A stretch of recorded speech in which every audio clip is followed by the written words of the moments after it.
Maghapon siyang nakatambay sa harap ng isang simbahan. Suot niya yung costume niyang gula-gula nita t-shirt at isang halos punit-punit na pantalon. Ubod iyon ng dumi at iginulong lang sa pinulbos na uling. Puno rin ng pinahid na body paint na kulay itim ang buo niyang katawan.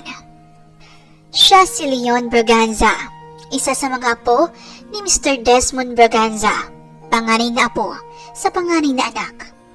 Oo, siya ang panganay na anak ng kaniyang ama na si Chairman Ralph Braganza. Malapit nang mailipat sa kanya ang katungkulan ng pagiging chairman, pero patuloy niya iyong tinatanggihan dahil nais na muna niyang mahanap ang babaeng ihaharap niya sa pedestal at makakasama niya sa habang buhay. Habang nasa loob na siya ng kanyang silid, ay isa-isa niyang tinatanggal ang mga prosthetic maskara at costume na suot niya para makapagpanggap siyang isang pulubi. Pinagmamasdan lang siya ng kanyang kanang kamay na si Ben. Napapangiwi pa ito habang nakatunghay sa kanya. Bossing, bakit ba kasi kinakailangan mo pang gawin ang napakahirap na bagay na yan sa iyong sarili? Naguguluhan itong tanong sa kanya. Ilang ulit ko bang sasabihin sa'yo na gusto kong may makilalang babae na magagawa kong mahalin sa ganitong itsura? Sabi pa niya sa kanang kamay. Naku boss, daluhan mo na lang ang mga isiset sa'yo ng iyong lola. Yung mga babae para sa blind date, mas okay na yon. Siguradong ang babaeng makukuha mo, galing pa sa mayaman at kilalang pamilya. Suhestyon pa ni Ben. Nako, hindi na. Alam ko na ang makarakas ng mga yan. Karamihan naman dyan ay yung kunwari galing sa mayaman at kilalang pamilya. Yun pala, gusto lang akong gamitin para dumami ang mga investors nila. Meron pang ilan na nanghihingi lang ng pera. So umpisa lang mababait at nahihiya. Gusto lang pala nila ng pera at kayamanan ko. Sabi pa niya sa katiwala. Nang tuluyan na niyang mahubad lahat at matanggal ang mga ginamit sa pagpapanggap, nagtuloy na siya sa kaniyang banyo. Naligo siya at naglinis ng maayos. Muli na naman niyang inisip kung saang lugar na naman siya magtatambay bukas para lang makahanap na ng matinong babae na mapapakasalan. Galing na siya sa harap ng simbahan. Noong nakaraang linggo ay sa mga mataong lugar siya, tulad ng palengke at park, pero ni wala man lang pumansin sa kanya. Naisip niyang, ganun na ba talaga kasama ang mga tao ngayon? Ni wala man lang nagbigay sa kanya ng malaking halaga. 100 piso lang ang pinakamalaking halaga na natanggap niya sa buong maghapon. Samantalang, kilalang simbahan iyon at alam niyang maraming mayaman ang nagsisimba sa lugar na iyon. Nang gabing yon, isang malaking party ang dinaluhan niya sa isang 5-star hotel. Naglalakad pa lang siya sa lobby ay hindi na nakaligtas sa kanyang pansin ng isang mayamang babae na maganda ang pananamit nito, ngunit napakasama ng ugali. Pinagagalitan nito ang isa sa mga staff ng luxurious hotel na iyon. Tingin naman niya ay hindi mababang uri ng babae ang sinisigawan nito. Medyo pasimple siyang lumapit. Kunwari ay tumayo siya malapit sa receptionist desk at kumuha ng isa sa mga pamphlets doon na ipinamimigay sa mga guest ng hotel para lang marinig ang usapan. Alam niyang medyo low class at wala sa ethics ng isang mayaman at kilalang tao na tulad niya ang gawin iyon. Pero naisip niya na mas nakakababa ng breeding ang ginagawa ng babaeng mayaman din. Ano ngayon ang gagawin mo? Kaya mo bang bayaran ang gown ko? Mas mahal pa ito sa buhay mo! Sigaw ng babae. Ngunit nagulat siya sa sinabi at isinagot ng babaeng kanina lang ay nakayuko. Hindi lumalaban at hinahayaan lang na sigawan at murahin ng babaeng mayaman. Anong sinabi mo, madam? Iyang gown mo? Mas mahal pa sa buhay ko? Nakatas pa ang mga kilay nito na naituro ang babaeng mayaman. Sorry, pero hindi na po ako papayag. Manager po ako ng hotel na ito. Pero kahit na ano pa ang katungkulan ko rito, wala kang karapatang tumbasan ng isang bagay lang ang buhay ko o ang buhay ng kahit na sino. Idemanda mo ako. Sige, o ipatanggal mo ako sa trabaho. Pero kahit na saan pa tayo makarating, walang husgado ang tatanggap sa katwiran mo. Mataray pang salita ng babae. Natapunan lang ng alak ang damit mo? Pero anong ginawa mo sa tauhan namin? Ipinahiya mo. Hindi pa ba sapat yun? Pati ako pinapahiya mo ngayon. Okay na nga lang para lang makabawi kami sa'yo. Pero ang sabihin mong mas mahal pa ang damit mo sa buhay ko? Isang malaking kalokohan yan. Singhal nito sa babaeng kausap. Hindi nakasagot ang babaeng mayaman dahil sa katarayan ng empleyada ng hotel. Hindi niya akalaing sasagot ng ganoon ang isang staff ng hotel. Ang akala niya kasi ay gagawin nito ang lahat. Ma-please lang ang mga guest. Kaya nang talikuran ito ng babae, nagtitili naman ang babaeng mayaman ng dahil sa inis. Hanggang sa dumating ang ibang mga kasama nito at hinilan ang babaeng wala sa lugar kung magwala. Hindi niya alam pero para bang may isang bagay na nakaantig sa puso niya para sa babaeng empleyada. Umalis na siya matapos ang insidente. Ngunit hindi niya napigilang bumalik at magtanong tungkol sa babaeng nakipagsagutan kanina sa lobby.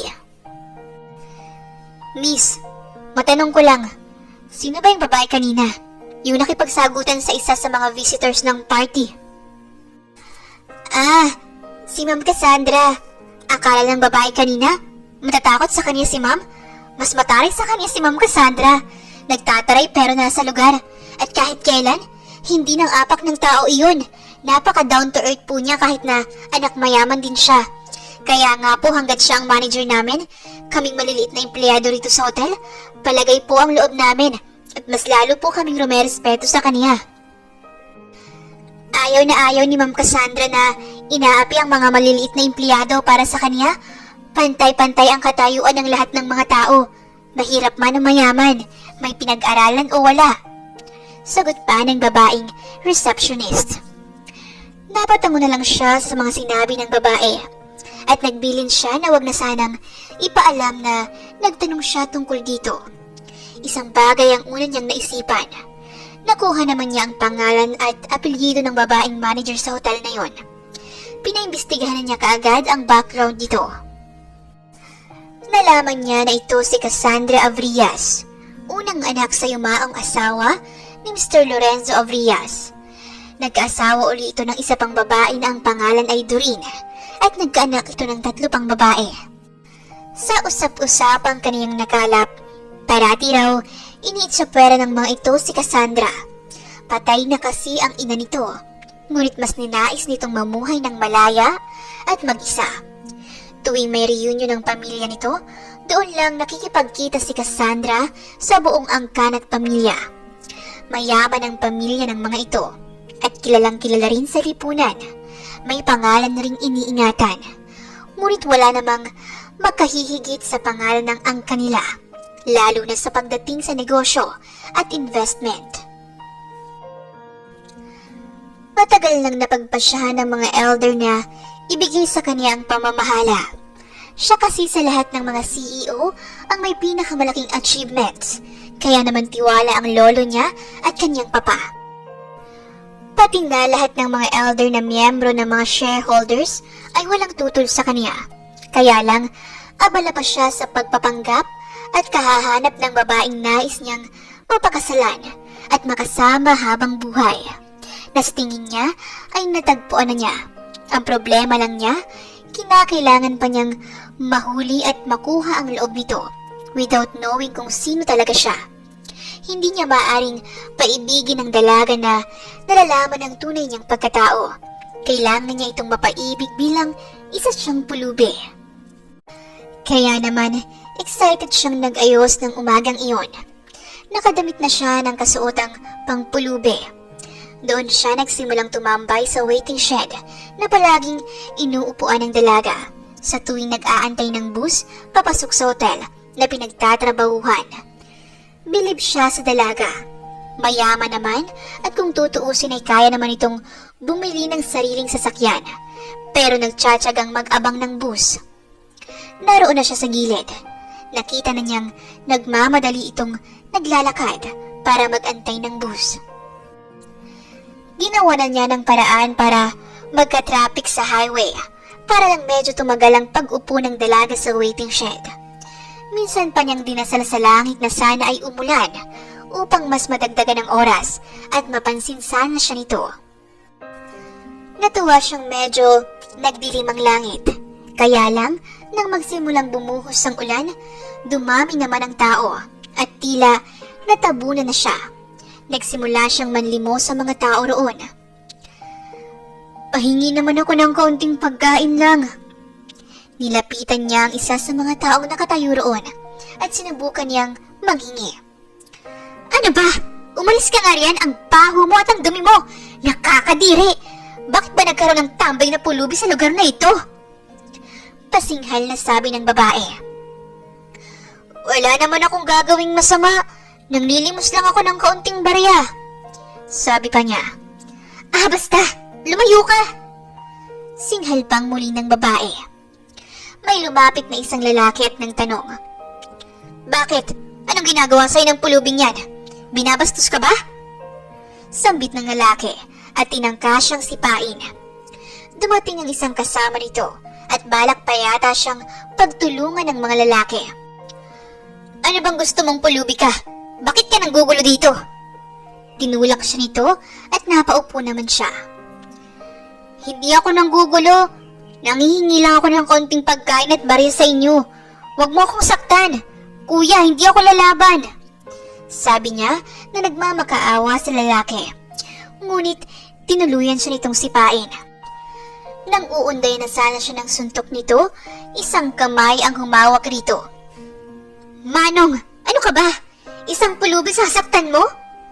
Matapang na tanong ng babae at malakas nitong pinigilan ang mga kamay ng lalaki. "Bakit? Sino ka ba? Syota mo?" Nakataas ang kamay ng lalaking ibinagsak ang kamay ng babae para mapabitiw ito. "Syota mo yata tong pulubing to eh. Nakikialam ka. Kapag ikaw ang binastos niyan at ninakawan, huwag kang hihingi ng tulong sa amin, ha?" Bulyaw ng lalaki sa dalaga. "Hindi lahat ng marumi o pulubi ay masama. Ang sasama niyo. Hindi naman lang kayo naawa sa tao?" Sabi ni Cassandra. Doon niya napatunayang mayroon nga itong mabuting puso. Nakakaya nitong ipagtanggol ang kahit na sinong sa tingin nito ay inaapi. Umalis na ang mga lalaki at hindi nito namalayang nakaalis na rin ang bus na iniintay nito. Bagya pa rin ang pagbuhos ng ulan. Hindi niya akalaing lalapitan siya nito. "Okay ka lang ba, kuya?" Tanong ng babaeng si Cassandra. Marahan siyang tumango sa dalaga. Naiinis lang siyang tinatawag siyang kuya ng dalaga. Naiirita siya. "Ako si Leon." Sagot niya kaagad. Tumango lang ang dalaga sa kanya. May dinukot ito sa loob ng bag. "Kuya, pasensya ka na ha. Hindi naman sa madamot ako. Wala kasi akong cash kundi pamasahe sa bus. Mamaya pa ako magwi-withdraw eh. Ito na lang muna ang baon kong sandwich at ang payong ko. Oy, itong payong ko hindi ko bigay ito ha."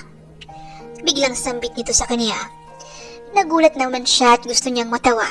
Dahil sa payong, nagmistulan itong batang nagpapahiram at sinisigurong may babalik ang ipinahiram. "Itong pagkain na lang ang kukunin ko." Mahina niyang sagot. Kinuha niyang sandwich at iniabot nito sa kanya. "Hindi, ipapahiram ko na lang sa'yo.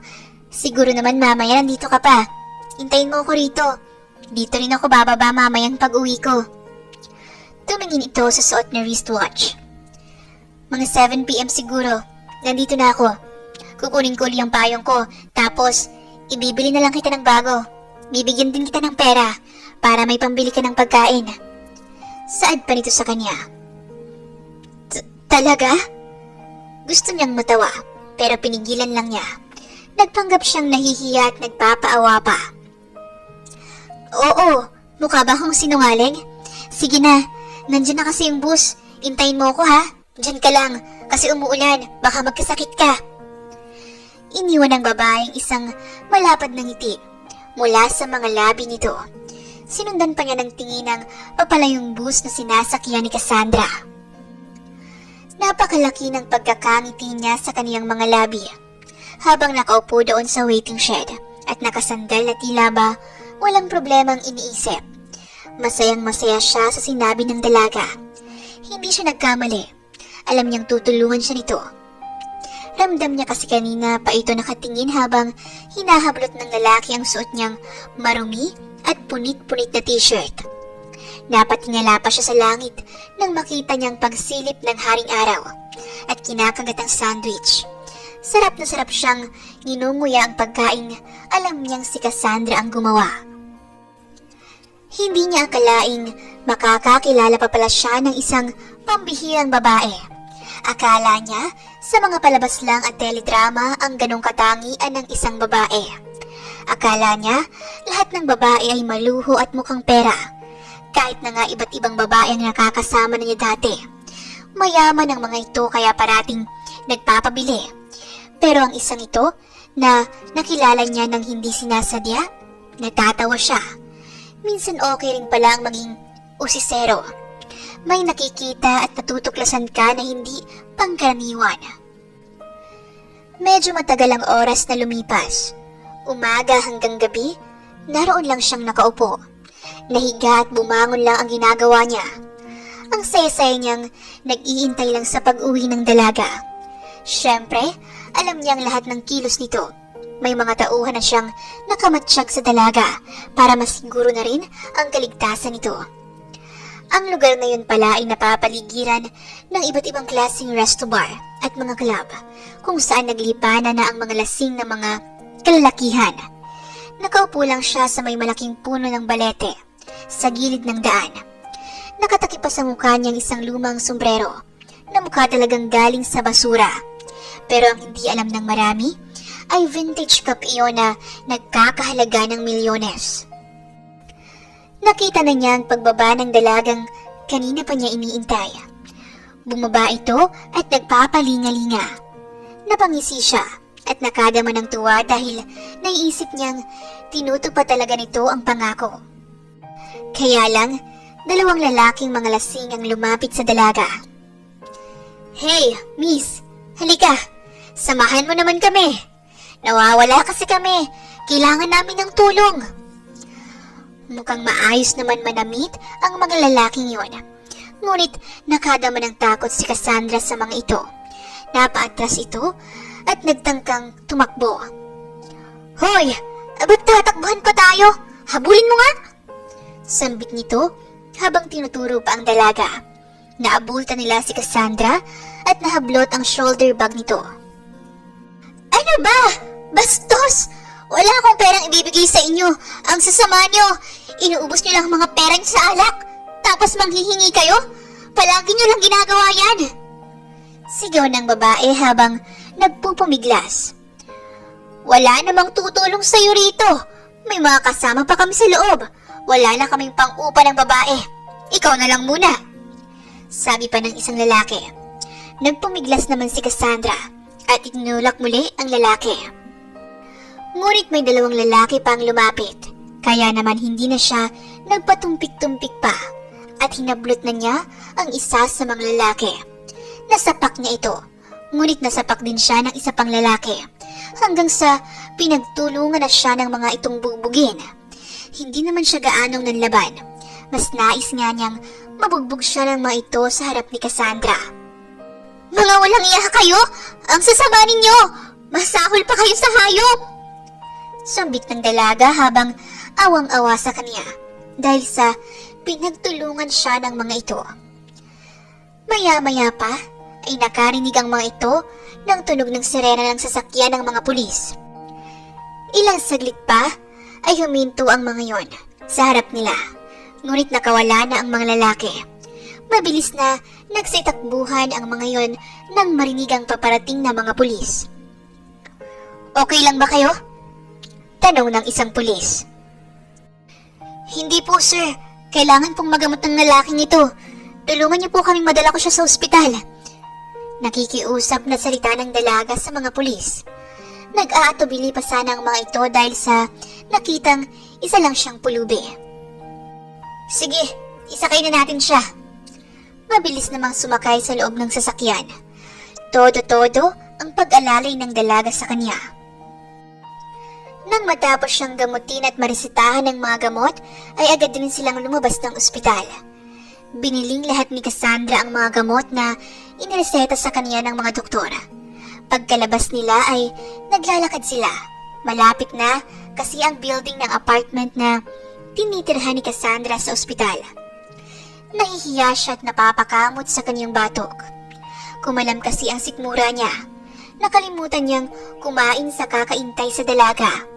Iyong sandwich lang na yon ang tanging nailaman niya sa kanyang tiyan sa loob ng maghapon. Sorry, nang dahil sa akin, nasaktan ka pa. Hindi na nga maayos ang buhay mo.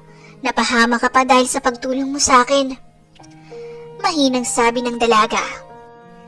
Ha? Hindi. Ayos lang iyon sa akin. Wala namang problema yun. Sabi pa niya sa dalaga.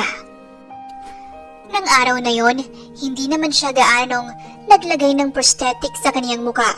Kaya, natural na mukha niya na nilagyan lang niya ng uling para dumungi siya.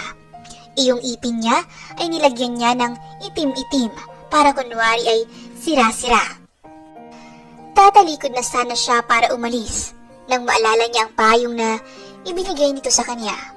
Nang makuha niya iyon, ay ibinalik niya sa dalaga. Nasa tapat na sila ng hagdanan. Paakyat na ito sa sariling nitong apartment na nasa 5th floor. Ito na pala yung payong mo. Kunwari ay utal-utal siyang magsalita. Ha? Naalala mo pa yung payong ko? Oo, itong nag-iisang naiwan sa akin ng mama ko. Sabi nito. Ngumiti ito sa kanya. Nang tumalikod na siya, bigla naman siyang pinigilan nito. Mister, tawag nito. Natuwa naman siya dahil wala na iyong salitang kuya. Marahan siyang tumingin pero hindi siya nagsalita. Nilapitan lang siya nito at hinawakan ang isa sa mga palapulsuhan niya. Hinila siya nito at nagpatianod naman siyang sumunod sa paghatak ng dalaga. Medyo tumakbo ba ito? Kaya napatakbo rin siya sa pagpanhik sa mga baitang ng hagdanan. Wala bang elevator dito? Humahangos niyang tanong. Hindi niya akalaing nasa 5th floor pala ang apartment nito. Maraming makakakita sa atin. Alam mo naman ang mga bibig at mata ng ibang tao. Isusumbong nila ako at uhusgahan ka nila. Ayoko namang mangyari yun. Sabi pa ng dalaga habang humahangos rin dahil sa taas ng inakyat nila. Siya'y hindi talaga sanay. 5 palapag ang bahay niya ngunit may sarili kasing elevator sa bahay niya at escalator. Kaya kahit kailan na hindi pa siya hiningal lang ganoon sa buhay niya. Tara na, pasok ka na rito sa bahay ko. Pasensya ka na ha, hindi pa ako nakakapagligpit. Magulo pa rito. Sabi nito sa kanya na humihingi ng paumanhin.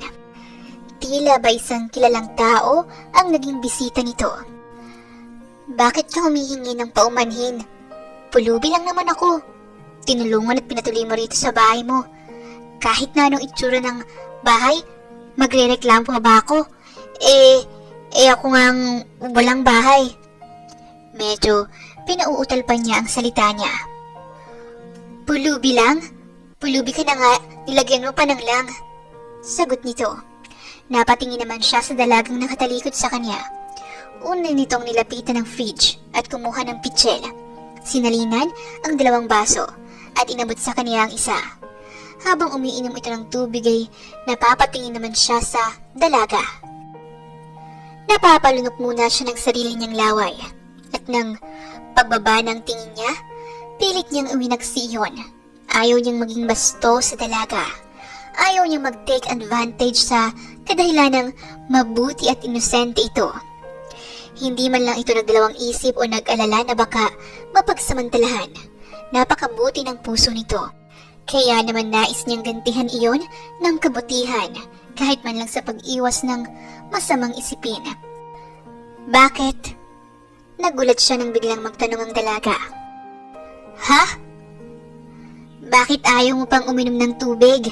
Hindi ka ba napagod sa pag-akyat sa hagdan? Alam kong hindi ka sanay. Natulala naman siya sa sinabi nito. Hindi naman.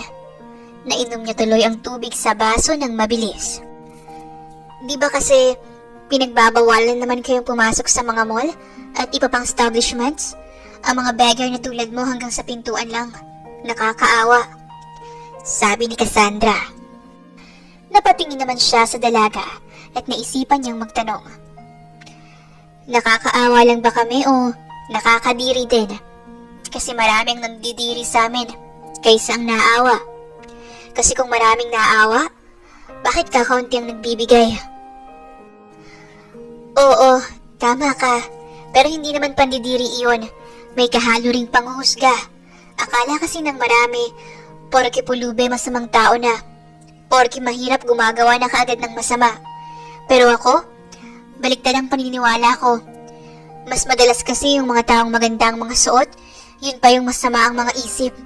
Yun pa yung mga walang kakontentuhan. Malungkot na sambit ni Cassandra. Napatitig na naman siya rito at naisip niyang mula ang sinasabi nito kanina bago nito lagukin ang laman ng tubig sa baso. Teka, sabi mo kanina, pulubi na nga ako, nilalagyan ko pa ng lang. Paano ba dapat banggitin ang kalagayan ko sa buhay? Nagiging lalo pa siyang interesado sa isasagot ng dalaga. Pinakatitigan niya ito at inaalam niya kung taos ba sa puso nito ang mga sinasabi. Yung mga mayayaman, maayos ang pananamit at mukhang disente, yun pa yung masama. Sila yung gumagawa ng masama. Tahasan itong sabi. Pero ang tulad mong pulube, para sa akin, mas marangal pa kayo. Kailan pa ba naging kahiyan ang maging mahirap ka? Alam naman natin na hindi lahat ng tao ay ipinanganak na mayaman. Minsan yung mga tao na mayaman na, sila pa yung mapaghangad ng labis. Bakit? Kasi minsan hindi makontento ang tao. Mga ilang katanungan din ang naisagot nito sa kanya. Doon niya napagtanto na ang babaeng nasa harap niya ay nakatingin sa realidad ng buhay. Kaya kahit na mayaman ang pamilya nito, hindi ito nagpapakasasa sa lahat ng material na bagay na maaari nitong makuha. Nagsikap ang dalaga sa sarili nitong pamaraan. Pamamaraang alam nitong walang matatapakang sinuman. Kaya lalo pa siyang napahanga at tila nahuhulog na sa dalaga. Eto, maligo ka at magbihis. Andun ang banyo. Itinuro pa nito ang banyo habang inaabot ang tuwalya. Hindi na. Uuwi na ako. Baka may makakita sa akin dito. Nag-aatubili niyang sagot. Hindi wala namang makakarinig sa atin rito. Kasi silyado ang mga pader. At tingnan mo, lumalakas na ang ulan. Mukhang may bagyo ngayong gabi. Dito ka na matulog. Okay lang sa akin. Mukhang hindi ka naman gagawa ng masama.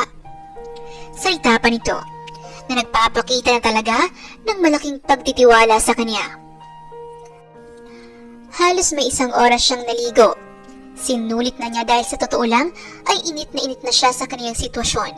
Napakahirap pala talagang maging isang pulube. Kinakailangan niyang yakapin ng dumi at literal na marumi. Nang makalabas na siya ay muling kumalam ang sikmura niya. Nang mapatingin siya sa dalaga, nasarap na ito ng maliit nitong lamesa. Halika na, kumain muna tayo. Nakangiti pa nitong aya sa kanya. Lumapit naman siya at hindi na nagpatumpik-tumpik pa. 1 bowl ng instant noodles at kanin ang nasa harapan nila. May ilang pirasong itlog din ang nakahain kasama ng mga ilan pang mga ulam. Pasensya ka na yan lang ang nailuto ko. Naubusan pala ako ng stock. Bibili nga rin sana ako kanina, kaya lang nagkagulo naman. Saad pa nito. Oh, okay lang. Pulubi lang naman ako. Hindi mo kailangang mag-sorry. Sabi naman niya. Ngunit, padabog na nailapag ni Cassandra ang hawak nitong tinidor. Napatingin naman siya sa dalaga. Alisin mo na ang salitang lang, kasi nakakababa ng moral ang salitang yan. Sabi naman ito na nakataas na ang isang kilay. Lumalabas ang kataray nito kapag hindi nito gusto ang mga naririnig. Muli na itong umiti nang makita siyang maganang kumakain. Nang matapos silang kumain, Hinugasan nito ang pinagkainan nila at matapos noon ay sumunod ito sa kanya. Nakatayo kasi siya sa may terrace ng bintana. Doon ay kitang-kita niya ang malawak na paligid, ang mga nagkikislapang ilaw ng mga establishment. Oo nga pala, ako nga pala si Cassandra Avrias. Maaring kilala mo ang apelyido ko. Yung building na yon at yung mga billboard na yon, nakalagay Avrias Company, pagmamayari ng papa ko. Itinuro pa nito ang labas upang maipakita ang pangalan ng kanyang ama. Napatango lamang siya. Iniisip niya habang tinitingnan ng dalaga kung bakit sobrang bait naman yata nito. Mabait ngunit matapang na babae ang unang naging impresyon niya kay Cassandra. Kaya hinihiling niya na sana ay hindi ito magalit sa kanya kung malalaman nito ang tunay niyang pagkatao. Lumipas pa ang 6 na buwan na nagpapanggap siyang pulube. Pero matapos ang tagpong iyon sa kanila, naging malapit na silang magkaibigan ni Cassandra. Palagi niya itong inaabangan sa bus stop at sinasabayang maglakad sa daan. Sa puntong iyon, hindi na siya masyadong madungis. Pero humana pa rin siya ng mga lumang damit na pangmahirap lang talaga. Sinisigurado na lang niyang malinis iyon at hindi siya mabahong tingnan. Gusto kasi niyang simulang ligawan ng dalaga at doon na niya malalaman kung mapapa-oo ba niya ito. Oh, anong ginagawa mo rito? Tanong ni Cassandra sa kanya. Napapakamot naman siya sa batok habang hawak niya ang isang plastic na may lamang lukod na tinapay at isang plastic na may lamang palamig. Nabili niya iyon sa may Luneta Park kanina nang madaanan niya. Pasensya ka na. Eto oh. Abot niya sa plastic na may lamang palamig, sabay bigay din ng tinapay. Naku, nag-abala ka pa. Ikaw, kumain ka na ba? Tanong din ito nang umiti pa sa kanya. Hinila siya ni Cassandra sa isang upuang bato. Nasa labas sila ng building ng hotel at umupo sa mga upuang bato roon. Okay lang ba na umupo ka rito? Tanong niya. Oo naman, hindi naman ako maselan. Ikaw, kumain ka na ba? Tanong nitong muli. Ngumiti lang siya at tiningnan ng dalaga. Oo, kumain na ako. Sagot pa niya at naupo rin siya sa dalaga, ngunit lumayo siya ng kaunti. Oh, bakit ang layo mo? Hindi naman tayo magkagalit. Para ka namang iba. Ang tagal nating magkaibigan na iilang ka pa rin. Napapasimangot itong salita habang isa-isang pinapangos ang tinapay na napipit na niya. Hindi ka ba nahihiya? Kasi kilala na ako na isang pulubi sa paligid kahit na magbihis pa ako ng maayos. Salita pa niya. Hindi bakit naman ganyan ang isipan mo? Kung nahihiya pala ako, dapat hindi na tayo naging magkaibigan. Dapat di kita pinapapasok at pinatulog sa bahay ko. Sabi ko nga sa'yo, sa bahay ka na lang tumira eh. Saan ka ba natutulog? Tanong nito sa kanya nang may pagmamalasakit. Kung saan-saan lang, napapakamot niyang sagot. Eto, ikaw naman ang kumain. Ibibigay ko naman ang baon ko sa'yo. Kasi puro ka na lang tinapay. Ito lang bang nabibili mo sa mga napapalimos mo? Grabe, saan ka bang lugar palagi? Wala sa loob na tanong nito. Bakit? Patitigilin mo ba ako? Natanong niya. Sira, bakit ko naman gagawin yun? Masayang kasama si Cassandra at walang kaarte-arte sa katawan. Kaya nga, tumagal pa ang kanilang pagkakaibigan. Kahit pa alam nitong isa lamang siyang pulubi. Madalas niya itong abangan sa harap ng hotel at sinusundo at hinahatid pa niya. Alam niyang maraming nagtataka kung bakit parati siyang kasama ni Cassandra. Pero ang kinalulungkot niya ay iyong napagchichismisan na ito sa trabaho. Ma'am Cassandra, bakit po kayo nakikipagkaibigan sa beggar? Tanong ng isa sa mga empleyado doon. Hindi nito alam na lihim na itong pinagtatawanan ng mga kasamang empleyado na noon ay palagi nitong ipinagtatanggol. Bakit naman hindi? Mabait naman siya. Ngumiti pa si Cassandra nang lingunin siya nito. Ngunit nakita niya ang pagniwi ng mga kausap nito at nang muli siyang humarap sa mga ito ay dagling nagbalik sa dati ang mga itsura. Muling napatingin naman sa kaniya si Cassandra. Maya-maya ay nilapitan siya ng isa sa mga security guard ng hotel na yon at itinaboy siya. "Hoy! Malis ka nga rito! Hindi pwedeng pumasok ang mga pulubi rito!" sabi ng gwardya. "May iniintay lang naman ako. Hindi naman ako manggugulo." Simple niyang salita. Ngunit itinulak pa rin siya ng lalaki. "Hindi na! Umalis ka! Baka matakot pa sa'yo ang mga guest namin!" sabi pa rin ng isa pang gwardya. "Ano ba? May iniintay nga lang ako," sabi naman niyang muli. Ngunit naging marahas ang dalawa. Tinulak siya at yung isa ay bumunot pa ng baril. "Hoy! Guard! Ano ba kayo? Bakit tinututukan niyo siya ng baril?" Patakbong lumapit si Cassandra sa kanila. Ipinababa nito ang hawak na baril ng isa sa mga gwardya. "Ma'am, ayaw kasing umalis. Nanggugulo kasi siya," katwiran ng isa sa mga ito.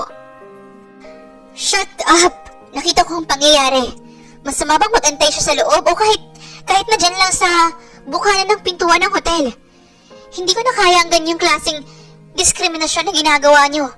May eskwelahan bang nagtuturo ng ganyan? Bakit para ang dami na yata?" Mabilis na lumapit sa kaniya si Cassandra at saka siya tinulungang tumayo. "Mula ngayon, ayoko nang mauulit ang mga ganitong pangyayari.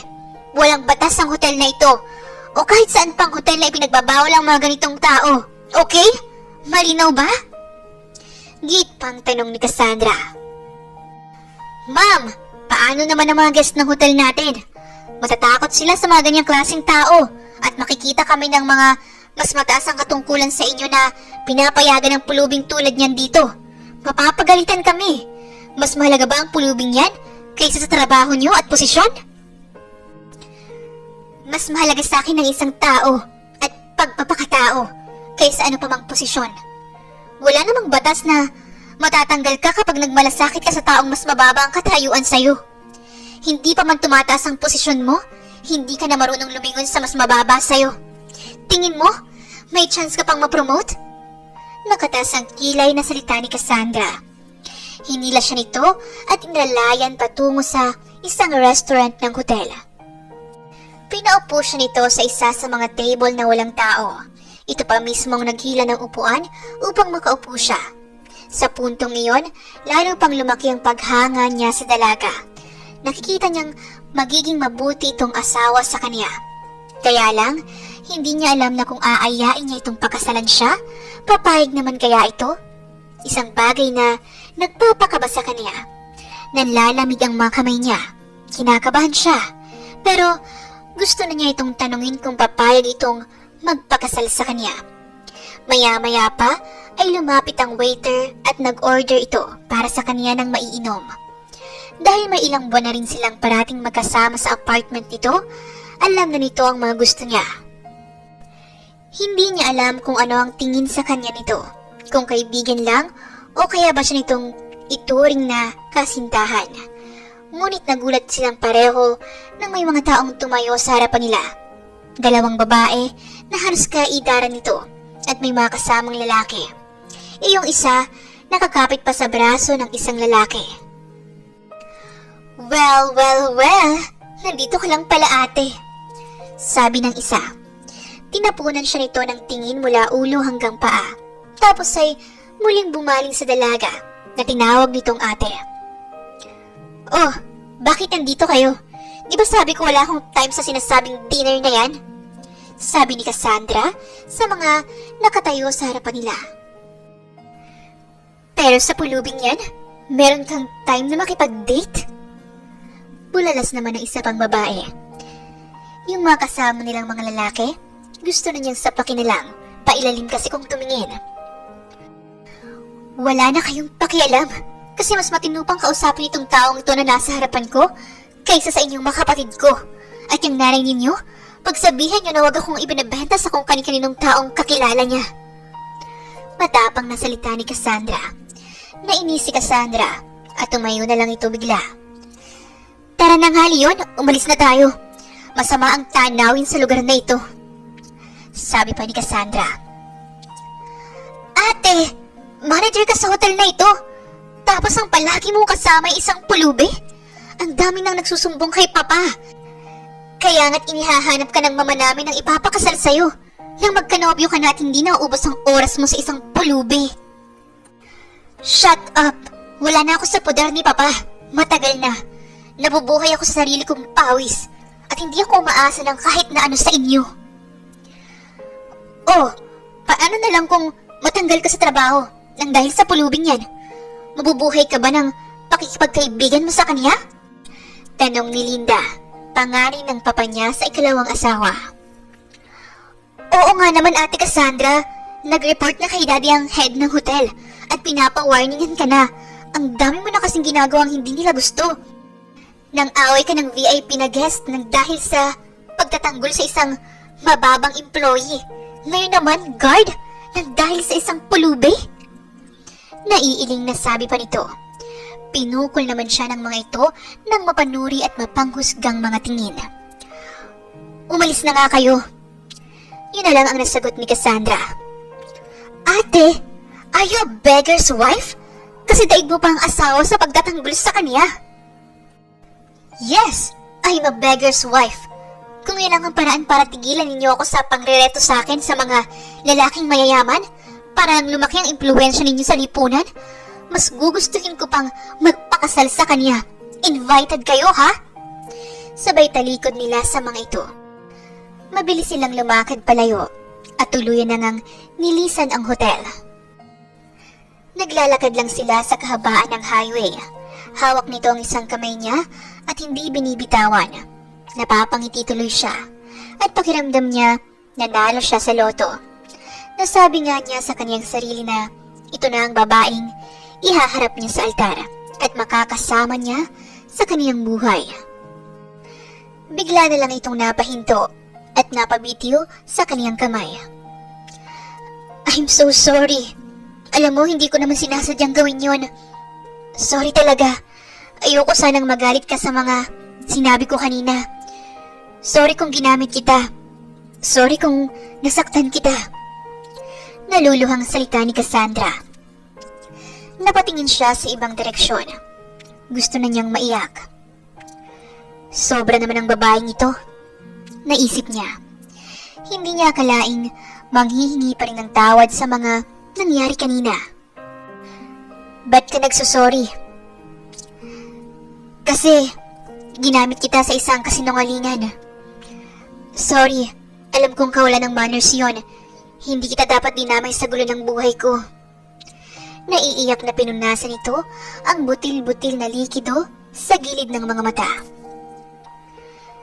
Pero kung ayaw mo akong pakasalan, okay lang naman sa akin. Hindi naman kita pipilitin. Biglang nasabi nito, isang bagay naman na lalong nagpatalon sa puso niya. Napatingala siya sa langit. Gusto niyang pasalamatan ng Diyos. Tila yata hindi na siya pinahihirapan pa. Kanina lang ay inisip niyang baka tanggihan siya nito kapag inalok niya ito ng kasal o magtapat siya ng damdamin. Sigurado ka? Gusto mong magpakasal sa akin? Tanong niya. Oo sana, mas gusto kita kaysa sa ibang lalaki. Matagal ka nang nakikitulog sa apartment ko pero hindi mo naman ako sinamantala. Magalang kang lalaki, kahit na ganyan ka, may respeto. Alam kong magiging maayos pa rin ang buhay ko kasama ka. May kaunti naman akong ipon, kaya tingin ko, kahit na matanggal ako sa trabaho, mabubuhay naman tayo. Tsaka ano bang masama sa pagkalkal ng basura? Lilinis pa ang paligid. Napaismid ito, ngunit hindi na nila napigilan ang mapabunghalit ng tawa. Sa isiping magkakalakal na lang din ito ng mga basura, makasama lang siya. Siya na inaakala nitong pulubi. Nagpakasal nga sila ng lihim. Isang linggo matapos ang insidente at naayos ang lahat ng kailangan nila. Sa isang West na kakilala ni Cassandra sila nagpakasal at isang kaibigan ng West ang naging saksi ng kasalang iyon. Ngunit hindi akalain ni Cassandra na magsusumbong ang kaibigan ng Wes na nagkasal sa kanila sa ama ni Cassandra. Naroon na sila sa apartment ni Cassandra at yun ang unang gabi nila bilang mag-asawa. Ayaw sana niyang gawin iyon na hindi pa siya tunay na kilala ni Cassandra. Gusto sana niyang ipagtapat na ang lahat sa dalaga. Total naman ay ikinasal na sila para naman hindi alipustahin ang asawa niya. Ngunit anumang iwas niya ay hindi na niya magagawa. Lumabas si Cassandra ng bagong paligo na. Nauna siyang maligo, kaya hindi niya alam na magsusuot ito ng isang damit na talagang hindi na yata niya makakayang tanggihan. Hindi niya akalaing may itatagong pagkahat ang dalaga. Simple lang kasi itong palagi, kaya naman nagulat siya nang magsuot ito ng kaakit-akit na pantulog. Bakit ganyan ang suot mo? Nanlalaki ang mga mata niyang naitanong sa asawa na niyang si Cassandra. Ha? Napanganga naman ito at napatas ang kilay. Bakit? Ano bang gusto mong isuot ko ngayon? Pajama? O kaya duster ni Aling Maria dun sa may tindahan? Taas ang kilay at kunot ang noo nitong nakasimangot sa kanya. Galit ka ba? Nauutal yata lagi siya. Para bang hindi kasi siya makapaniwala na gagawin iyon ng babae. Akala niya kasi ay hindi nito paghahandaan iyon. Nakakainis ka naman kasi. Panira ka ng moment. Hindi mo ba alam na ilang beses kong minotivate ang pagsusuot ko ng ganito? Kasi gusto kong maging memorable ang unang gabi natin. Hindi tayo tulad ng iba. Nasa ibang bansa pa mag-honeymoon kaya gusto ko masaya tayo ngayong gabi. Tapos parang gulat na gulat ka sa suot ko. Inis na tinalikuran siya ni Cassandra. Napalunok na lang siya ng ilang beses ng laway niya at nanghuli niya itong pagmasdan kahit na nakatalikod. Kita pa rin niya ang kaakit-akit na alindog nito. Hindi pa rin niya mapaniwalaan na mamahalin siya nito kahit na isa lang siyang pulube. Isang pulube na inayusan niya at dinamitan. At ni minsan, hindi nito ipinaramdam sa kanya na mababa ang pagkatao niya. Naluluha niya itong niyakap mula sa likuran nito. Nadama naman ng asawa niya ang mga luha niyang pumapatak sa balikat nito. Napaharap tuloy si Cassandra. Oh, bakit? Napahawak ang dalawang palad nito sa kaniyang mga pisngi at iniangat ang tingin niya. Kitang-kita nito ang mga luha niya. Sorry na, hindi ko naman sinasadyang sigawan ka. Sige na, magpapalit na ako ng damit. Ayaw mo ba ng agresibo ako? Sige, sisimplihan ko na lang. Bukas ng gabi. Pero ngayon, eto muna. Nagkanda haba ang uso nitong humirit pa. Napabunghalik na lang tuloy siya ng tawa. Ang iyak niya kanina nang dahil sa tuwa ay napalitan naman ng malakas na tawanan. Isang tawanan dahil sa nag-uumapaw na kaligayahan. Sinunggaban na niya ito ng halik sa mga labi. At ang gabing iyon ay pinagsaluhan nila ng ubod ng tamis at ligaya. Siya na yata ang pinakamaligayang pulubi sa balat ng lupa dahil sa napaibig sa kanya ang isang babaeng may mabuting puso. Mahal na mahal siya nito at ramdam na ramdam niya iyon. Hindi nito tiningnan ang antas at katayuan niya sa buhay. Kaya naman, nararapat lang na ilagay niya si Cassandra sa isang pedestal.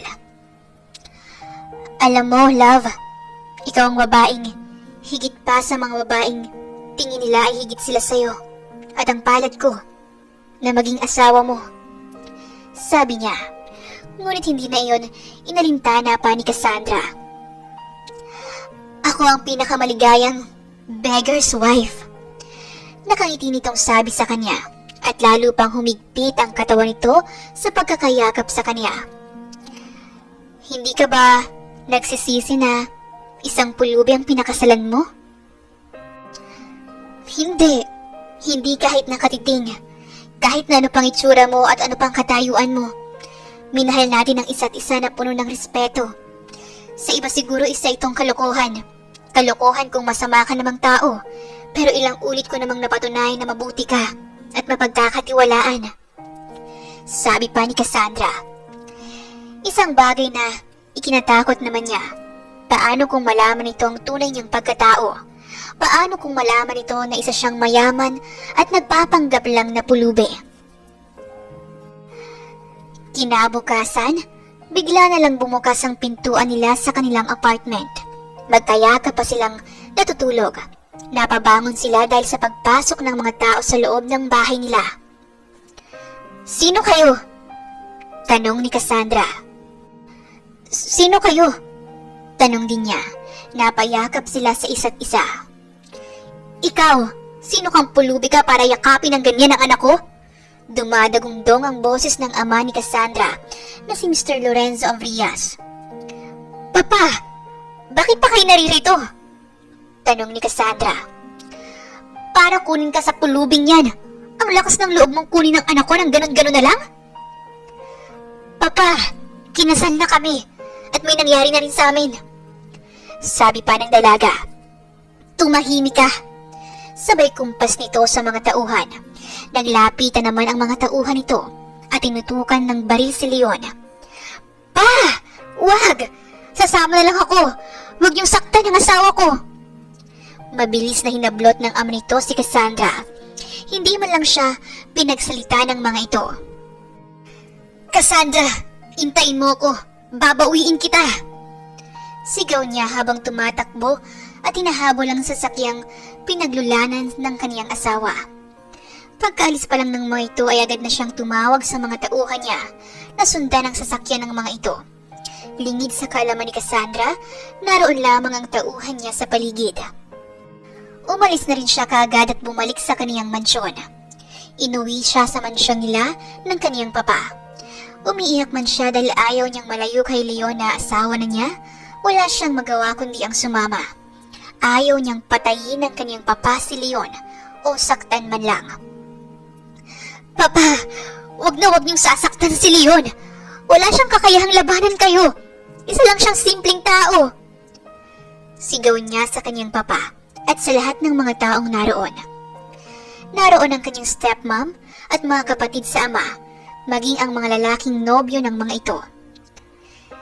"Kinakailangan mo magpakasal kay Julian Braganza," sambit ng kanyang ama. "Braganza?" natanong niya. Naalala niya kasing Braganza rin ang apelyido ni Leon, kaya naman tahasan siyang tumutol. "Ayoko, papa! Braganza ang apelyido ng asawa ko. Ayoko magpakasal sa kahit na kanino." Ngunit malakas na sampal ang tumama sa kanyang pisngi mula sa kanyang stepmom. Gulat siyang napatingin agad, ni hindi niya ininda ang malakas na impact ng pagkakasampal nito sa kanya. "Bakit mo ginawang magpakasal sa isang pulubi?" "Bakit po? Pulubi man o kahit ano pa. Matinong tao siya, mabuting tao. Hindi gaya ninyo na gusto nilang akong ipakasal sa mayaman para magkapera kayo." "Kaya ba ate mas ginusto mo na lang na maging beggar's wife? Yuck!" Segunda naman ang isa sa mga kapatid niya. "Mas matino siya kaysa dyan sa lalaking katabi mo. Palagi ko nakikita yan na iba-ibang mga kadate sa hotel namin," sabi naman niya sa kaniyang kapatid. "Papa! Mama! Patigilin niyo nga siya? Isang beggar's wife? Ew!" Ilang araw pang nakakulong si Cassandra sa kaniyang silid, habang ang mga magulang niya ay isinusubasta siya. Kaya lang mayroong nagpakalat na si Cassandra Avrias ay isa ng beggar's wife. Kaya naman lahat ng tanungin ng mag-asawa ay umaayaw ng magpakasal. Maging si Julian Braganza ay umatras sa sinasabing pagpapakasal nito. "Paano na po yan? Wala nang mayamang gustong magpakasal kay Ate Cassandra. Nakakainis. Ayoko pong pumalit sa kanya para magpakasal, ha?" sabi ng bunso sa magkakapatid na si Rina. "Tumahimik nga kayo. Lalo tayo sumasakit ang ulo ko. Lalo na kapag nalaman ng papa ninyo ang malaking halaga na nadispalko ko sa kumpanya. Kapag nagkataon, isa sa inyong ibebenta ko," sabi pa ng stepmom ni Cassandra. "Bakit? Wala na bang gustong magpautos sa inyo? Mabuti naman, kasi hindi ko na kailangan pang magpakasal sa kahit na sino." Mariin ngunit paanas lang na sagot niya sa mga ito. "Ikaw ba ang nagpakalat na ikinasal ka sa isang pulubi?" "Hindi, Pero salamat sa taong yon, makakaligtas ako sa impyerno. Sabi pa niya, sabay talikod. Nasaan naman kayang beggar na yon matapos niyang pagsasaan ang katawan mo sa loob ng isang gabi? Tingin mo ba ate tama ang ginawa mo? Isang malaking katangahan. Kung hindi niyo ako kinuha, kung hindi niyo pinakailaman ang buhay ko, masaya sana kung kasama siya. Wala siyang kakayahan, alam niyo yan. Ano bang laban ng isang tulad niya sa inyo? Alam ko kahit gusto niya, pero paano at saan siya magsisimula para iligtas ako o hanapin ako? Ang sama ninyo! Sigaw pa niya at tuluyan nang tumakbo palayo sa lahat. Kinabukasan, nalaman na lang niya na nakatakda na ang kasal niya sa susunod na araw. Hindi niya alam kung sino pang tanga ang pumatol sa kanya. Matapos malamang nagpakasal na siya at nakipagtabi sa isang pulubi. Sino na naman kaya ang nabola ninyo? Walang gana niyang tanong habang nasa harapan sila ng mahabang lamesa. Nakahain ng masasarap na pagkain. At ang ayaw niya sa mga ito, hindi man lang ibigay sa mga tagapagsilbi ang mga labis. Masama ang ugali ng kanyang stepmom. Maramot sa mga tagapagsilbi. Hayo pa yata ang turing. Malayong malayo sa kaniyang mama. Siya si Leon Braganza. Mas mabuti nga, kasi yun daw sa lahat ng mga CEO na tagapagmana, ang pinakamagaling na CEO at malapit nang maging chairman. Yun ang balita. Tinanggihan lang daw muna nito ang posisyon dahil abala pa sa ibang bagay. Kitang-kita niya ang malawak na pagkakangiti ng kanyang stepmom. At malungkot siyang nahawahan na ng kasamaan ng ugali nito ang kaniyang papa. Nakakahawa pala ang kasakiman at kasamaan ng ugali. Sana man lang papa, kahit na konti, naalala mo pa ang kabutihan ng mama ko. Wala sa loob na sabi niya at masama ang tingin na ipinukol niya sa papa niya. Cassandra, sumusobra ka na. At kayo, hindi?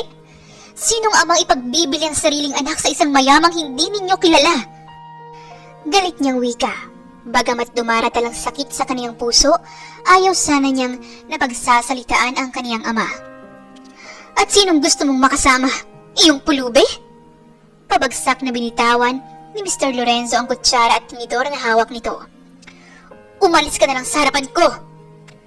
Sigaw ng kaniyang ama. Umiiyak siyang tumayo at umalis sa hapagkainan na yon. Ayaw man niya pero parang wala siyang matatakbuhan. Para bang walang ibang magagawa kundi ang harapin na lang niya ang kapalaran niyang magpakasala na naman sa ibang lalaki.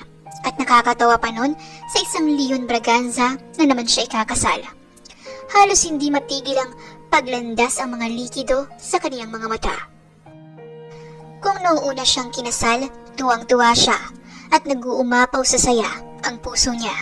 Ngayon, daig pa niyang tila haharap sa isang kamatayan. Pakiramdam na niya ibibitay na siya. Iyon ang araw ng kamatayan niya. Iyon ang araw na mawawala na siya ng buhay. Ilang oras na lang at ihahatid na siya sa simbahang pagkakasalan sa kanya. Lahat ng mga mayayamang tao at halos buong angka ng mga Avrias ay naroroon. Alam ng buong kamag-anakan nila ang ginawa niyang pagpapakasal sa isang pulubi. Kaya naman, tampulan siya ng usap-usapan. Dinig na dinig din niya ang mga bulong-bulungan ng mga tao. Doon pa lang sa kanilang mansyon. Nagulat siya na isang private helicopter pa ang dumating doon para lang sunduin siya. Nanlalaki ang mga mata ng lahat ng mga taong nakakita. Hindi nila alam na ganoon kaingrande ang kasal na ihahandog sa kanya ng lalaking pumayag na magpakasal sa kanya. Grabe ang OA ha? Hindi ba alam ng lalaking yun na may nakauna na kay ate? At isang beggar yun. Nakataas ang kilay na sabi ng isa sa mga kapatid ni Cassandra. Narinig niya iyon kaya naman tinapunan niya ito ng masamang tingin. Matapos ang ilang oras na pagbiyahe ay sa hotel na muna siya dinala ng mga taong inutusan ng mayamang lalaki. Hindi mo unawaan kung ano naman ang pumasok sa ulo ng mayamang iyon. At kahit na may pangit na siyang reputasyon, ay ninais pa rin siyang pakasalan nito. Hanggang sa mga oras na yon, takot at galit pa rin siya. Ayaw niyang magpakasal sa ibang lalaki dahil mahal na mahal niya si Leon.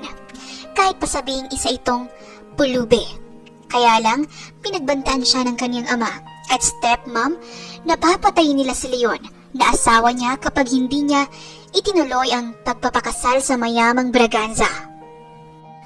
Sa beach resort pala ang kasalang gaganapin.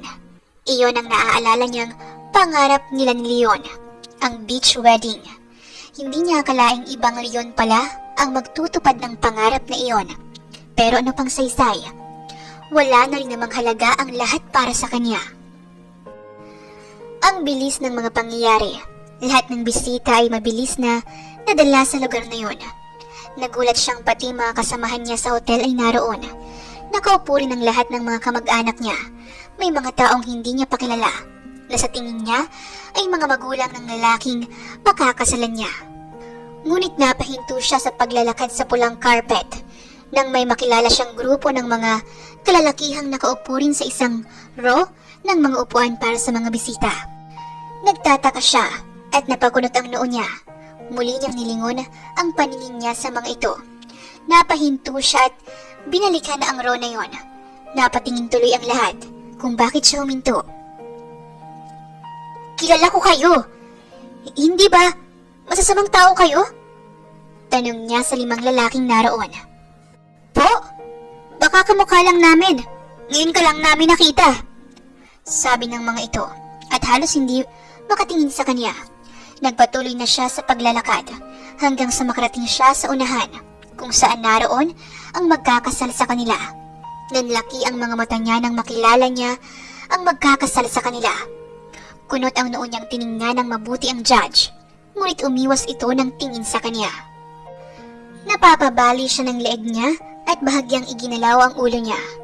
Hindi naman siya asiwa sa gown niya dahil maganda at komportable naman siya sa ipinasuot sa kanya at ang hawak niyang bouquet ay mga paborito niyang bulaklak tulad ng sunflower at white daisy. "Nakahanda na ba ang babaeng pakakasalan ko?"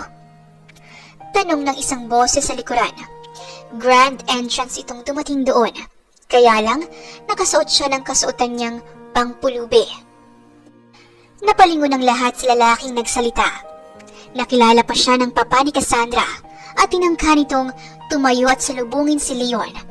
Ngunit maagap ang mga bodyguards ni Leon na napigilang malapitan ang amo nila. "Anong ibig sabihin nito, pulube? Balak mo bang pigilan ang anak ko sa pagpapakasal niya?" "Papa, wag po. Mahal ko siya. Sasama ako sa kanya." Sigaw naman bigla ni Cassandra at patakbo siyang yumakap kay Leon. Niyakap din naman siya nito ng mahigpit. "Cassandra, my love," sabi rin ni Leon. "Lumayas ka rito," sabi naman ng stepmom ni Cassandra. Ngunit napatayo ang isang mayamang ginang. Iyon pala ang ina ni Leon. "Anong karapatan mong palayasin ng groom? Siya ang anak ko. Siya ang lalaking magpapakasal kay Cassandra," sabi ng mama ni Leon. Gulat na gulat ang buong angka ni Cassandra at halos himatayin ng stepmom niya. Maging si Cassandra ay nagulat. Nanlalaki ang mga mata niyang napailing. Nagulat siya na napakagwapo na nga ni Leon. Wala na ang maitim nitong ngipin. Naiwan na lang ay marumi nitong kasuotan. "Totoo ba?" "Cassandra, I'm so sorry. Hindi ko nasabi sa iyo ang lahat." Mahinang salita ni Leon. "Sandali!" Naitas pa niya ang isang palad niya sa harap ng mukha ni Leon. "Huwag mo kong susundan," sabi niya, sabay lakad ng mabilis. Hawak pa niya ang palda ng gown na suot niya. Halos patakbo siyang umalis sa malaking tent kung saan sila ikakasal. Nagkaingay ang buong lugar na yon at tanging kampo lang ni Cassandra ang walang alam sa mga pangyayari. Naiwan namang malungkot si Leon. Natatakot itong baka kung saan siya mapadpad. "Sundan mo siya. Ibig sabihin ng wag mo siyang sundan, sundan mo siya," sabi ng ama ni Cassandra na nahimasmasa na sa mga nangyayari. Kaya naman, mabilis nang tumakbo si Leon para sundan siya. Nagtatakbo naman siya hanggang sa makarating siya sa dalampasigan. Ang akala niya, siya si Cinderella at sa ilang sandali lang ay mawawala ang lahat. Hindi siya makapaniwala na ang pinakasalan pala niya ay isang prinsipeng nagpapanggap na palaka. Inis at galit ang magkahalong emosyon niya ng mga sandaling iyon. Napatukod ang mga kamay niya sa kaniyang mga tuhod. Hinihingil man siya pero mas nauna nang pumatak ang mga luha sa kaniyang mga mata. "Cassandra! I'm so sorry!" Sigaw ni Leon nang maabutan siya nito sa dalampasigan. "Magpapakamatay ka na ba? Dahil lang sa nagsinungaling ako sa'yo? Hindi mo ba ako kayang patawarin?" "Bakit naman ako magpapakamatay? Para saan at para ano? Kaya nga tayo na. Ituloy na natin ang kasal." Lumakad pa ito palapit sa kanya. "Bakit mo ako niloko? Alam mong ayokong makapag-asawa ng mayaman dahil ayokong matulad sa mama ko. Buong buhay ko nakita kong malungkot ang mama ko hanggang sa mamatay siya. Malungkot pa rin siya dahil sa papa ko. Wala nang inatupag kundi ang negosyo at ang magpayaman." Naiiyak pa niyang sabi. "Pero hindi naman kami pareho ng papa mo. Iba ako. Ibang buhay ang ipaparanas ko sa'yo. Ipinapangako kong magiging masaya tayo sa bawat oras at araw ng buhay natin. Patawarin mo ko at magsimula tayong muli." "Paano kung gusto kong manatiling the beggar's wife? Kaya mo bang iwan ang kayamanan mo para sa akin?" Nakapamewang na tanong niya sa lalaking asawa na niya. "Kaya ko." Mayabang nitong sagot. "Nakaya ko nga ng ilang buwan. Basta kasama kita. Lahat magagawa ko. Pero maaati mo bang mawalan ng trabaho ang maraming tao? Isa akong CEO and soon to be chairman ng korporasyon namin. Kapag hindi natuloy, yung si Julian Braganza ang hawak ng kumpanya namin. Lahat ng mga tauhan kong umaasa sa akin, mawawalan ng trabaho. Maaatin mo ba? Kung oo, tara na, tumakas na tayo at maging beggar habang buhay." Sabi ni Leon na determinado sa mga sinasabi nito. "Humihingi ka ba talaga ng tawad o nangungonsensya?" Nakapamewang na tanong naman niya. Natawa naman ang malakas si Leon. Nakita naman niya ang napakagandang mukha ni Cassandra na alam niyang hindi makakayang gawin ang bagay na yon. Alam niyang hindi nito maaatim na mabuhay sa kagustuhan nito. Lalo na kung alam nitong may mga tao siyang masasagasaan. "Magpapakasal ka nga sa iba para lang hindi ako patayin ng papa mo. Kaya nga lumantad na ako. At ako na ang magpapakasal sa isang beggar's wife." "Ikaw palang nagpakalat nun?" "Oo naman. Baka kasi may makaagaw pa sa'yo." Sambit ni Leon at niyakap siyang bigla. Hindi na rin ito nakatiis at hinalikan siya ng buong diin. "I miss you so much, my love." Sabi pa nito sa kanya. "Ikaw kasi ang tagal mo." Sabay palo niya sa asawa. "Iniintay kita. Akala ko hindi mo na ako mababawi." Naiyak na siya ng tuluyan. Natakot din kasi siyang makasal siya sa ibang lalaki. Mahigpit na lang siyang niyakap ni Leon para maibsan ang takot na iyon sa puso niya. Nakita na lang nila ang lahat ng mga bisita na nagpapalakpakan na dahil natutuwa na nagkaayos na sila. Matapos ang seremonya ng kanilang kasal sa beach resort na yon, at naging malinaw na nga ang lahat sa kanila, maging sa ama at mga kapatid ni Cassandra. Hiyang-hiya ang mga ito sa ginawa nilang pagtrato kay Leon. Humingi ng tawad sa kaniya ang mga magulang ni Cassandra, maging ang mga kasamahan nito sa hotel. Nakilala naman ni Cassandra ang ilang kalalakihan na naroon na siyang bumugbog kay Leon sa lugar nila. Kaya nalaman ng dalaga na lahat talaga ay plinano niya para lang mapalapit sa kaniya. Dahil hindi kailanman ikinahiya ni Cassandra na nakasal sa isang pulube at tinawag na the beggar's wife, kaya naman naantig na rin ang puso ng mga magulang ni Leon. Ipinagtapat niya sa mga magulang ang mga ginawa niyang pagpapanggap bilang isang pulube para mahanap ang kanyang dawan. Isang babaeng nais niyang makasama na alam niyang siya ang tunay na minamahal at hindi ang pera nila. Napatunayan naman ni Leon ang bagay na yon nang magawang magpakasal ni Cassandra sa kanya at ibigay ang sarili nito ng walang pag-aalinlangan. Mahal niya si Cassandra at ipinapangako niya sa kanyang sarili na hindi niya ipaparanas ang mga bagay na kinatatakutan nito. Matapos ang kanilang kasal, magkasama muna silang nagtungo sa Palawan. Namasyal sila roon dahil noon ay nabanggit nito sa kanya na nais nitong malibot ang buong Palawan. Doon na rin sila muling nag-honeymoon. Nang makabalik na sila sa Maynila at maging normal na ulit ang lahat, 6 na buwan na naman ang lumipas. Simula nga rin ang mag-resign ito sa trabaho dahil nalaman nilang buntis na ito ay palagi siya nitong inaasikaso para itong alalay niya na palaging nakasunod sa kanya. My love, hindi ka ba magpapahinga? Tanong niya sa kaniyang asawa. Hindi, bakit? Di naman ako pagod. Okay lang ako rito sa office mo. Tsaka love, gusto kong magpalagay ng extension dito sa office mo. Yung banda roon, tapos ay papalagyan ko ng kusina para makapagluto ako kahit nandito tayo. Para hindi naman panay pagkain sa labas ang kinakain natin. Sabi pa nito na nagkandahaba pa ang nguso. My love, ano ka ba? Balak mo bang dito sa opisina ko tumira? At talaga magpapalagay ka pa ng kusina? Kwarto na matutulugan, gusto mo? Napapatawang tanong niya sa asawa. Pinaningkita naman siya nito ng tingin. Umiiral na naman ang katarayan nito sa kanya. Tumayo at marahang lumapit sa table niya kung saan naman siya naroon. Pabagsak nitong inilapag ang kamay sa ibabaw noon. Kamuntik naman siyang mapamura. Nagulat siya sa ginawa nito. Nagtataka niyang tiningala ang asawa niya. Galit ang tingin nito sa kanya. Bakit? Huwag kang ang pabulol-bulol dyan. Bakit? Naiinip ka na bang kasama ako rito sa opisina mo? Tanong nito sa kanya, na tila ba umuusok ang ilong sa pagkainis sa kanya. Ha? Napakamot naman siya sa batok. Anong pinagsasabi mo? My love naman. Sabi naman niya na tumayo na at saka inakbayan ng asawa. Sabi mo, hindi mo ipaparanas sa akin yung buhay na palaging malungkot at naghihintay lang sa pag-uwi mo sa bahay. Sabi mo bawat oras at araw-araw magkasama tayo. Pabigat na ba ako sa'yo? Nakakagulo na ba ako?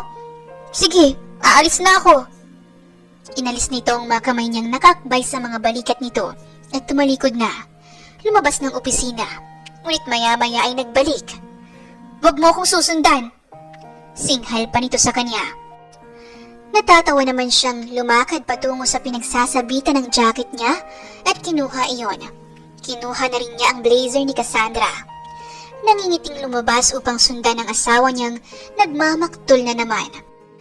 Kailan lang nang malaman nilang nagdadalang tao na ito, kaya naman parati itong makulit. Naisip niya at sabi rin ng ilang kakilala nila na siya raw ang napaglilihian ito. My love, nandito ang kotse ko. Tawag niya sa asawang mabilis na naglalakad. Sumakay siya sa kotse nang hindi siya pansinin ng asawa. Ewan ko sa'yo. Nakangusong tawag nito sa kanya. My love, makakasama sa'yo yan. Sigaw pa niya habang marahang pinapaandar ang kotse niya. Nang huminto si Cassandra, ay tuloy na rin niyang itinigil ang sasakyan. Sakay na, my love ko! Sigaw na naman niyang muli. Sumakay naman ito ngunit tahimik pa rin at hindi siya pinapansin. Naisipan niya itong dalhin sa luneta, kung saan maraming mga pulubi at mga batang tila wala ng tirahan ang nakatambay doon. Bakit mo ko dinala sa lugar na to? Tanong naman ni Cassandra. Wala lang. Naalala ko lang na lagi tayo dito dati. Oo nga, naalala ko rin. Binigyan mo pa ako ng palamig at saka tinapay na pipit. Sabay pa silang tumawa. Nakita niyang nawala na ang inis nito sa kanya, kaya naman kinabig na niya ang kanyang asawa at pinasandal sa balikat niya. My love, I love you, sabi pa niya. My love, I love you too, sagot nito sa kanya. Tapos tumayo si Cassandra at nagsisigaw. I am a beggar's wife! Alam niyo po, pulubi ang asawa ko! Sigaw pa nito habang isa-isang sinasabi sa mga taong naroon din ang mga salitang iyon. Yan po siya, Pulubi po yan dati, pero ngayon po kami naman po ang magbibigay sa inyo. At dinukot ni Cassandra ang marami niyang pera. Isa-isang binigyan ng pera ang mga tao roon na alam nitong wala na ring matutuluyan kaya naroon at naghihintay ng mga taong magbibigay sa kanila. Natapos ang araw na yon at umuwi silang masaya. My love, ang buti talaga ng puso mo. Proud ka pa talaga na beggar's wife ka, no? Nakangiti sabi niya. Bakit? Hindi ko naman kinakahiyang minsan naging asawa ko ang isang lalaking nagpanggap lang palang pulubi. Sabi pa ni Cassandra. My love, sana lang magmana sa'yo ang mga magiging anak natin. Gusto kong maging tulad mo silang may mabuting puso at kalooban. Hindi nang aapi ng kapwa at may paninindigan. Sabi pa niya at muling niyakap ang asawa niyang si Cassandra. Salamat. I love you, my beggar. Nakangiti nitong sabi sa kanya at hindi niya namalayang nakatulog na pala ang babaeng sumasagi palagi sa buhay niya. Ang matapang na babaeng nagpatibok ng kaniyang puso. Ang akala niya ay hindi na siya makakatagpo ng babaeng kagaya ni Cassandra. Namamahalin siya sa kabila ng kanyang anyo at estado sa buhay. Kaya't ngayong natagpuan niya na ito ay nararapat lang na ibigay niya rito ang buhay na masaya at payapa. Pinapangako niya sa kanyang sarili na kailanman ay hindi niya ito pababayaan at sasaktan. Hinalikan niya sa noo ang kanyang asawa at sinabayan na rin niya itong matulog na may ngiti sa mga labi. Wakas!